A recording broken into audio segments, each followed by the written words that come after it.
একটা কাজ করবা, এক্সামের আগের দিন তোমাদের বন্ধু বান্ধব কল দিয়ে জিজ্ঞাসা করে না, দোস্ত কি অবস্থা, বলে না?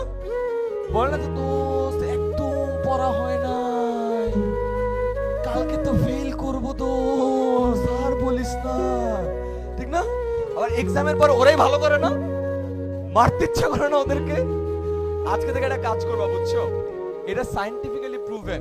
তুমি যখন হাসো তোমার শরীর থেকে একটা হরমোন নিঃসৃত হয়, এই হরমোনটার নাম হলো ডোপামিন। নাম কি? ডোপামিন। তো ডোপামিন যখন রিলিজ করে তোমার অনেক ভালো লাগে, ইউ ফিল হ্যাপি, খুশি হও, হাসো না, ভালো লাগে না? এইটা সায়েন্টিফিক্যালি প্রুভেন। বাঙালিদের জন্য এটা সায়েন্টিফিক্যালি প্রুভেন কিনা জানি না, বাট এটা সত্য। আমরা যখন আরেকজনকে হাসতে দেখি আমরা নার্ভাস হয়ে যাই। তোমার একটা ফ্রেন্ড বলে, দোস্ত আমার পড়া খুব ভালো অবস্থা, তোমার খারাপ লাগে না? এই ভালো অবস্থা, আমার তো কিছু হবে না। নেক্সট টাইম তোমাকে যখন কেউ ফোন করে জিজ্ঞাসা করে, বলবে যে দোস্ত কি অবস্থা, উত্তর দিবা দোস্ত খুব ভালো অবস্থা। ওই সাইড দেখবা অলরেডি নাই, নার্ভাস হয়ে গেছে।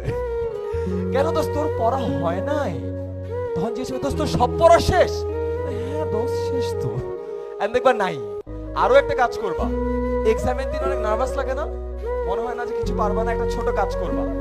যেই ছেলেটাকে দেখে মনে হবে ওই যে চশমা পরা ছেলেটা খুব ভালো পারবে, ওকে মনে হয় ফার্স্ট হবে, আছে না? ওর দিকে তাকায় দেখো, একটা স্মাইল দেওয়া, হ্যাঁ দেখো যে গায়েব। ওর বাপ মাকে বলা শুরু করবে, আম্মু ও মনে হয় সব পারে, আমাকে দিয়ে কিছু হবে না। সেটা ইউজ করো।